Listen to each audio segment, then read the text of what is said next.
Hello and welcome back to another episode of Minecraft Minigames. We're back, that's right, we're back, and we've got quite a few people around us with the same skin. Now, it has been a little while since I've done one of these, but I think I'm going to start with a good old set of hide and seek. So let's just go straight into it. There we go. And see how we can go. So, game selector. I don't think I can select a map in this one, so I'm just stuck with whatever these guys pick. But it is a bit interesting actually to see how many people were actually wearing the same skin as me. If anyone knows exactly why that happens, let me know. Oh, I'm a seeker. No, I'm a stone. Oh no, that's not good. Stone. Let's go here. That was a bit odd. Let's see. Yeah, I'm going to be found. It's probably not the best place in the world, and the guy is right there. Oh well. Hopefully he doesn't find me.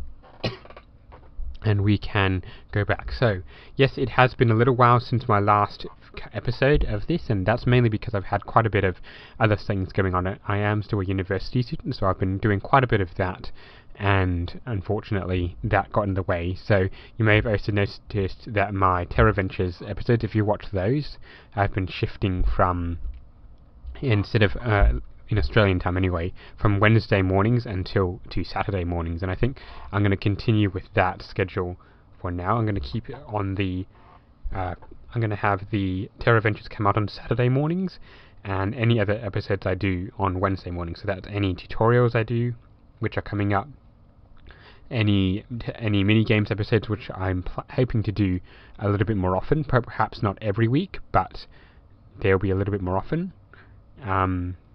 Go away, guy.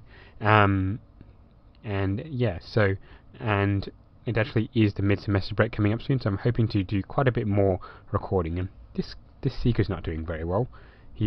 Hasn't killed anyone. There's been quite a few hiders going about, and I'm just sitting here as a stone surrounded by andesite. So perhaps not the best hiding spot in the world, but I guess I did enter the game a little bit late. So, let's hope this guy actually gets someone, and hopefully it's not me first, because that would be just a tiny bit embarrassing. What is his name? I don't know. So we can see a couple of bookshelves going about. I've got a sword now. The leaves are going about. I've got 2 and a bit minutes to survive.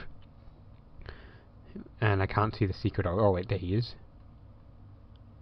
What is this thing about? Oh no, those are banners. I thought there was something to taunt. Anyway, so, can we be a champion on game? Can we get on one of those plinths to say, for example, longest survived? Because I definitely won't get most killed, and I probably will not get... I'm not going to get the most taunting, because I haven't taunted. There we go, the polished andesite has died. And there we go, another seeker we have. Unless the other seeker died, I'm not sure what happened there. I suppose I could support that guy, but someone else is going to be joining in, and I'm in a pretty bad position because the Seeker's joined right there. It looks like the original Seeker has left the game, so... Yep, those 2 guys didn't notice me. It looks like the original Seeker has left the game, so it's just these 2 Seekers who are now going about, and I've got 2 minutes to survive. And I know these episodes aren't very full on the movement parts, and that's generally part of my strategy, and it generally does pretty well. I generally don't get found, but then again, I don't generally win these things, so I don't generally get on one of those plinths, which is what I would consider winning. It seems other people have different strategies, because you can see quite a few people just running about, hoping to kill the Seekers or trying not to get found. It depends on how many Seekers. I mean, I think the more Seekers there are, obviously the higher likelihood you're going to be found, but the higher likelihood you're going to get run down if you just go running about like that. Like, you can see Mob Slayer 2019 chasing that bookshelf. Another bookshelf's got himself caught, I think. So, there we go. It's 1 minute to go. The bookshelf is running away, keeping Mob Slayer 2019 occupied. So that is going to be beneficial to me, in a sense, but the Seekers, as I say, are doing a pretty terrible job of finding people. And remember, I did start once as a Seeker, I'm not sure if I recorded that episode, but I did start once as a seeker and killed about 4 or 5 people. And unfortunately, we actually did lose that because there was just one person who wasn't found. So 28 seconds to survive. The andesite block. Go away, andesite block. Don't get found. He would be honestly. Oh, there we go. Another seeker. Boad Doug, I think. Not Boad Ugg. Green skin geese and fly. I can't really read some of these things, but 7 seconds. I think I've won. I think we've managed to win until someone gets me in the last minute. But there we go. Game over. I was here. Okay, and oh, nice. I'm gonna take a screenshot of that. All right. Let's hope that. There we go. Another screenshot. So I did indeed win. I did indeed get on the plinth, and let's go straight into the next game, shall we? Now I actually get to pick this time. Humbug Street. I don't think I've tried that one in a while. So, and I think it would be good to try something a little bit different. I know I generally try to do always the same things because that way I know the map, but I think some of the maps that I pick out are also the most well-known ones. Kingston one. Okay. Oakleaves is a good bet. Kingston with Oakleaves. Actually, no, wait. Is Melon? No, it's not. Well, Oakleaves it is. I think that's actually a pretty terrible choice. But we shall see, because as you can see, there's actually jungle leaves everywhere. So I'm going to get caught pretty quickly, I think. Yeah, I don't know if I'm going to get caught. I think I should blend in pretty quickly. Someone has already died. 2 seconds, and boom. Let's go. So, excuse me. Alright, talking 5 minutes to kill. Once again, people at the polished andesite looking for the best place to hide.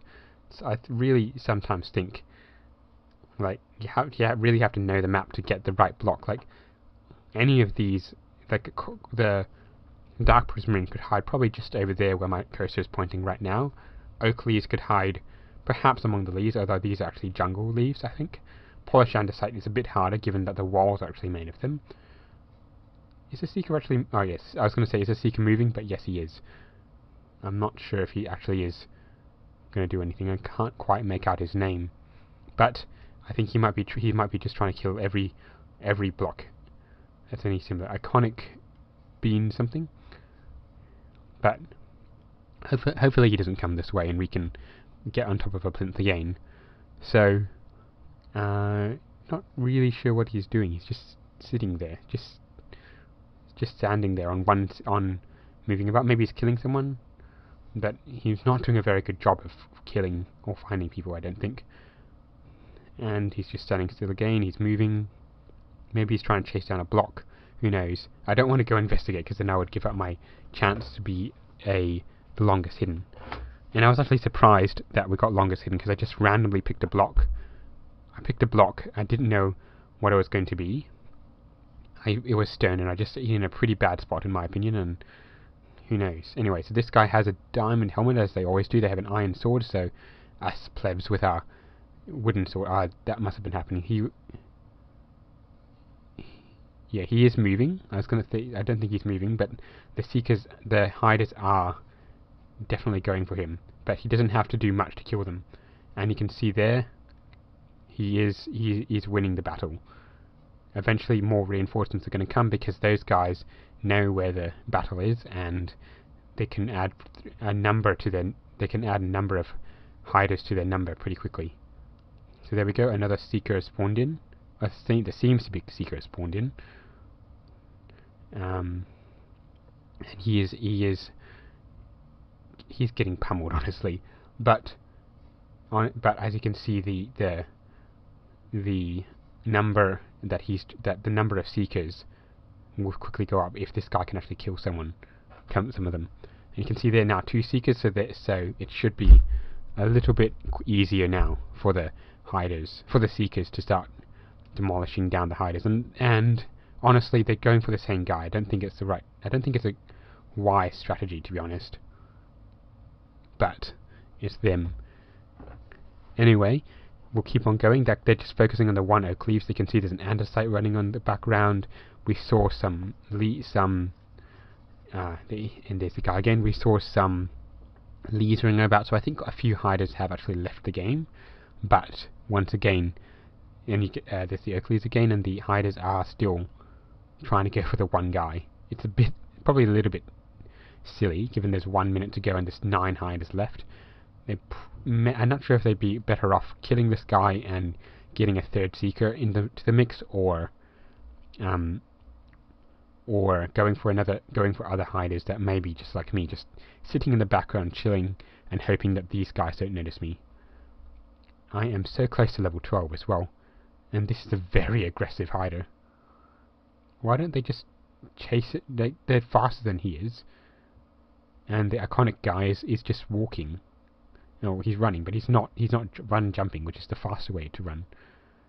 Like, honestly, like, this guy, why was he not dead yet?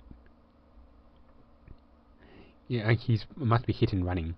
Like, they've got they've got irons towards, honestly, he should be dead by now, and yet... Ah, well, anyway, so the andesite blocks now joined the fray, and you can see there, they're splitting their forces, they're not conjoined.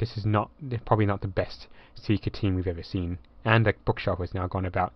So, with 10 seconds to go now, I'm now free, I think.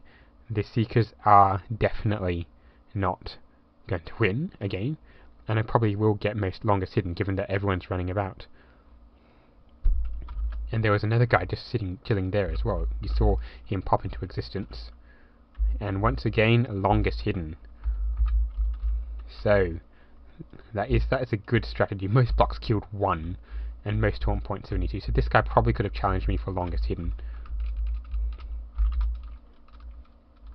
Anyway, let us pick another map, which will be the 3rd and final episode, and Gold Rush is a bit... Yeah, let's go Gold Rush. Then again, I have played Gold Rush quite often, so I sort of know the map. I sort of know a good spot, and gold ore is my block of choice for this one, as it always is. So I'm going to stick with the usual strat of rushing in and rushing to the same spot that I always do, which is down here, down into the caves, down here. And I probably I realise now I probably shouldn't reveal my strategies. Excuse me. I probably shouldn't reveal my strategies, because if someone is watching, they know where I like to hide. That's I probably should have hidden under there. But I suppose one of the disadvantages of this is that you don't actually see much of the action, because as you can see, I was the only one to come down here. I do not know who the Seeker is. Let's have a look.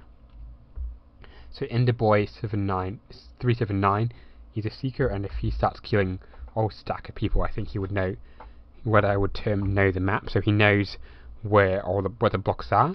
He knows the layout of the map, and he knows which blocks are not actually part of the original map, and therefore are Seekers. I mean, hiders. So it is a big advantage, and I played a couple of times with those guys, and it's not the most fun, but but you have to really know, and you either have to run, and they can chase you down and kill you with the sword, or you have to just pray and hope for the best. But you can see Enderboy just over there, and he's being very cautious. I think he's checking all of one kind of block, which might be bad news for us. There's a gold over there, so he's running a raid trying to get them. 3 minutes to survive. Can I make it a trifecta? Can I make it 3 from 3 on top of longest hidden? That would really, really be good. And I think if I do, I'll label this longest. I'll label this episode longest hidden champion or something like that, and that will probably it might give it away, but But, and actually that said, you're probably, given the title of this episode, you probably know by now what the outcome of this result if I came champion on the 3rd episode. So maybe not. We'll see. Excuse me a minute. I am actually recording this with a bit of a head cold, though all the coughs and all that in the background are just me slowly recovering. Thankfully, colds can't be transmitted over the internet like this, so you're perfectly safe watching this. That's probably why my voice sounds a little bit different as well. It's probably a little bit hoarser, a little bit running out of things to say. So I'm just sort of waffling a bit. But once again, the Seekers have a pretty not the best strategy in the world. 8 hiders, 3 Seekers. You can see low-key Cosmic, I think it is probably perhaps a little bit better at this map. Either that or he's just getting lucky in finding hiders that are running about. I've never understood why as a hider you would just keep running about, because you don't really have a hope of killing the Seeker. The Seeker's just going to respawn anyway. And yeah, the Seeker's just going to respawn anyway, and you don't really get a reward for it. Like, you might get a bit of experience, but that's about it. And honestly, I think the payoff, the advantage, the point of this one is to stay hidden as long as possible, because that's what it says as your Seeker. Okay, guy, don't go anywhere near me. Yeah, I think I'm screwed.